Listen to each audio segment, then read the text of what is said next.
7 Lessons Learned from Social Media Marketing World 2015. This is the Podcast Report, episode 39. Show notes, links, conversation, and more at thepodcastreport.com/39. It's the Podcast Report with Paul Colligan. And here's Paul. I just got back from Social Media Marketing World, and I have a question for you, my audience. Are you responding to what podcasting is or what you hope it will become? My name is Paul Colligan. I am, obviously podcaster, author of a number of books, including the number one top-selling How to Podcast 2015. The Podcast Report is the show where we look at what's happening in the podcasting space. We go past the microphones and hosting shootout and go to the stuff that, at least the stuff that I think matters. The audience, my audience, you are a podcaster looking to take podcasting seriously, or someone who's about to dip their toes in the podcasting water and knows that it is more than browser shootouts and that type of thing.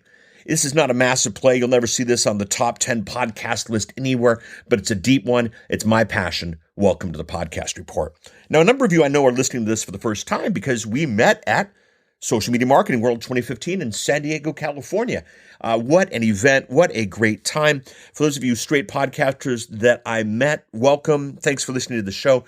For those of you who maybe are now pondering podcasting because you picked up the book or a conversation we had or whatever reason you're pondering podcasting, welcome as one to this show. Why this topic? Well, I'm back and this show is fresh on my mind. A lot of thoughts and a lot of ideas.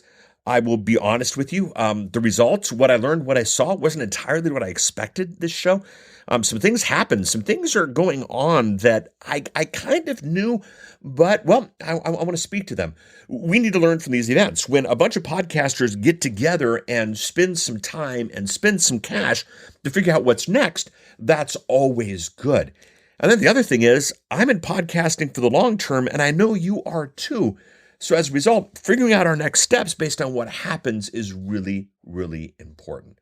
So why does this whole topic matter? Why does this show matter? Well, first of all, it's an amazing show. Mike Stelzner does an amazing job. Social Media Examiner is a great entity. What they've done has been really good for the space, and it's always fun to see what Mike is doing, where Mike is going.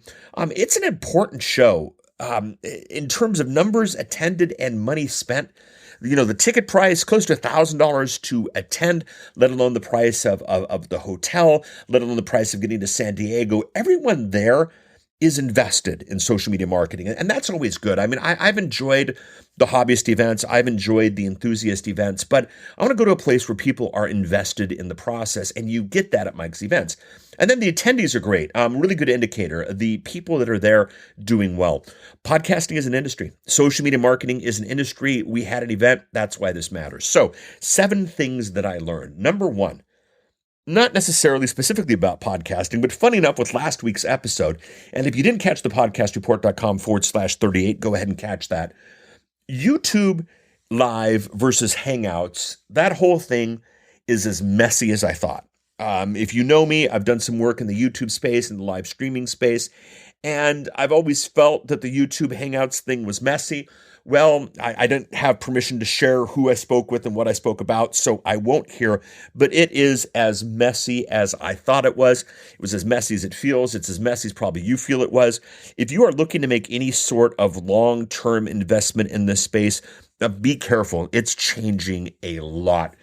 I've been waiting on YouTube Strategies 2015 because I wanted to hit this topic dead on. And I'm a little bit closer, and the book's going to be coming soon, but man, it is messy, and you want to go into this strategically, and you want to go in carefully. And it's funny because podcasting is not messy. Podcasting, we know what the formats are. We know who the players are. We know that things aren't going to change. So it was an interesting contrast, if you will. Number 2, and this one's interesting, and I want to be careful the way I say this because it could sound like a negative, but it goes back to sort of the big idea that I spoke to are you responding to what podcasting is or what you hope it would become? And here's the deal. The interview format, I've joked, I don't know if I've joked on this show or not, but I've had people come to me who say one of their biggest obstacles in podcasting is that they can't get interviewees or they can't get interviewed on other shows, as if interviews is required in podcasting. Now, some people have made it famous. It was great to catch up with John Lee Dumas. John Lee, I know you're listening. Thank you, buddy. It was great hanging out with you. Great seeing your work. But interview is not the golden egg. interview is not the only thing that we can do in podcasting. John's made it popular. A lot of John's students have made it popular, but it's not the only thing that's out there. But what's amazing is there are people who really define podcasting as interviews. And I met this gal named Jessica Rhodes, and Jessica, welcome. I know you're listening here as well. We're going to have Jessica on a future episode. Jessica runs an organization that actually gets audience or gets interviewees for your show. And either you, if you want to get on somebody else's show, or if you need people for your show, this is what Jennifer does. She's sort of a interview matchmaker, and she's dynamic and she's fun, and I can't wait to have her. But the fact that there's an industry, the fact that people are paying to get positioned on shows, people are paying to get positioned on other shows, and we're not talking, the CBS Evening News or anything like that. We're talking podcasts, and this whole interview thing is huge. And I did speak earlier, previous episode, to Tim Ferriss and Alex Blumberg from Startup, and how Bloomberg was kind of realizing that the interview process might be a great format for podcasting. Well, it's huge. It's bigger than I thought. It's become an expectation, and it's just interesting. It's something to continue to follow. I really, when I bring Jessica on the show, we're going to try to go deep here. She's making some money on it. Let's probe and figure out what's going on. The next thing I learned, and this one again is not a negative. It's just a thing, but podcasting isn't as big in the social media space as I thought I would have hoped. I expected more podcasters, and I think a lot of people did. I talked to Mike Stelzner a little bit. I think he expected more. I think other podcasters expected more. A couple of things that were really interesting. John Lee Dumas, superstar, San Diego local, entrepreneur on fire. John Lee, his presentation, which was brand new stuff, which was great content. John does that. John brings the goods. John had less people attending his event than Amy from Savvy Sexy Social, which is a YouTube play. And Amy had almost twice as many people. Now, Amy was great too. I loved having her there, but I don't know. I expected, John's one of the biggest, if not the biggest in podcasting. He brought half of somebody from YouTube. When I went to bring my books to the bookstore, the bookstore gal had remembered me from past events, and she said, "Oh, is this all you have of the books?" And she said, "I could sell hundreds of these," because I think she really believed that she could. Now, John ended up giving his book away for free, so that probably played with it, but we didn't sell hundreds. We sold about 4 dozen of the books, and not a big deal. I'm not there to sell the books, and there's a lot of opportunities to buy the books, but the expectation for who was going to be there versus who was just kind of different. So there we go. Podcasting isn't as big in the social media space as I would have hoped. Now, I think it's going to be bigger at Podcast Expo. At Podcast Movement. Right now, my current plan is not to attend New Media Expo, and that's not any sort of social statement. It's just a logistics issue. So I'm not going to be able there to speak with others, but Podcast Movement should be fun. Okay, the next thing, people still don't know why they're in podcasting, and people don't know why they want to be in podcasting. I spoke to people who are podcasting. I asked them what they're expecting to get, and I sort of got the shrug. I thought it would be fun. I talked to people who said, I really want to start podcasting. I asked them, what do they want to do? And I got the shrug. And there are a lot of people doing this, and they don't know why. And we've got to figure that out as an industry, because whenever you don't know why you're doing what you're doing, it doesn't work well. That hasn't changed. We got to fix that one of the says. Assumptions are strong. There are some real assumptions about podcasting that are not standard, are not gospel, are not doctrine, but there are so many people who believe, and interviewing is one of them, but there's just these ideas that are going out, and they're so strong that at some point they're just going to become reality. I've kind of tried to fight them in the past, but I'm almost wondering if we should just embrace them and deal with them and refine them. A lot of the breakout sessions, a lot of the people I spoke with, it was just interesting to realize how strong certain assumptions are about podcasting. Interviewing is definitely one of them, but there were others, and I just wanted to share that with you. Now, with that said and done, the industry is maturing. The guys from Copyblogger just launched the Rainmaker Network, and they have their professional hosting platform. I spoke with Brian a lot. I spoke with Chris a little bit. I think I said hi to Darren. They have launched their network. They have launched their platform. They have done it right. They're doing it intelligently. Hats off. I'll definitely put a link to that in the show notes. It's maturing. It's doing well. The other thing that was interesting was there was a panel on the future of podcasting, and I was involved a little bit with a launch of a podcast project for a well-known media entity, shall we say, and it did not go well. And I've been kind of a bit of down on where professionals are entering into podcasting. And, the Podcast One guys, I was curious to hear what they had to say, and man, on top of it, doing incredibly well, doing things right. The industry is maturing. The industry is getting better. And then the last thing I learned, and this one's really interesting, money spent does not equal business focus.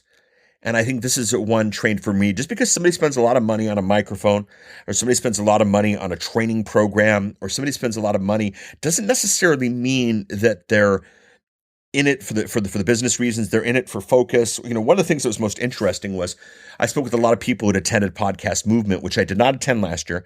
And I definitely will be there this year. And what was funny was apparently there were a lot of people who were upset at the business focus and the business attention of the movement event, and that they didn't have the hobbyist stuff, which I thought was interesting based on the price and the expenditure that people would have to spend to get out there.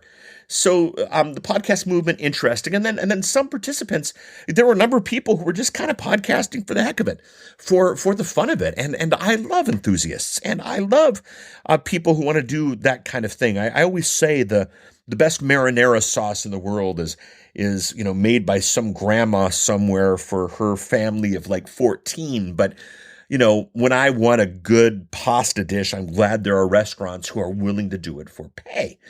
And money spent doesn't equal business focus. A lot of people there just having fun.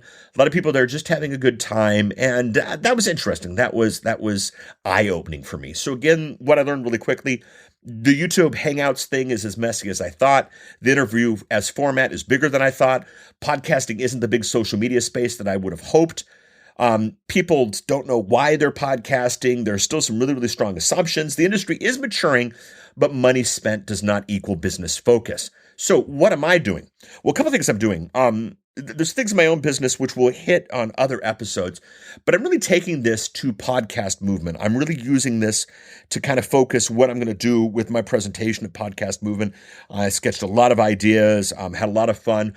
I have a link up to a thread I started in Google Groups about I always say Google Groups, that's old, Google Plus communities. I've got a link. So if you go to thepodcastreport.com/39, you can link out there about what podcasters need. And I'm going to take these assumptions and these realizations and speak to that at my event. I'm certainly the business podcasting guy, and I will certainly focus on that part of the world, but I'm going to take these things into account, and should be good. And I'm still sketching things out, working on things. Some things you can do in this space. Number one, are you responding to what podcasting is or what you hope it will become? I never thought certain things would get big, but we've got people building businesses around them. I've got people waiting for things to happen while other things are happening that are doing really, really, really well. The podcasting space is what it is. And I don't really care if you like that or if you don't like that. You have to play to it, and you have to understand what it is. And you need to be a student of this space. There's been some things that I just thought weren't as big as they are, and they are, and assumptions that are becoming reality.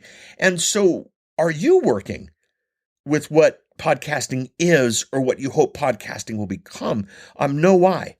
And then one thing I would do is I would really encourage you to question your assumptions. If you're assuming certain things about the space, if you're assuming certain things about podcasting, that's fine and dandy, but ask why you're assuming. Is it because a lot of other people believe it's that way, or is it because it is that way?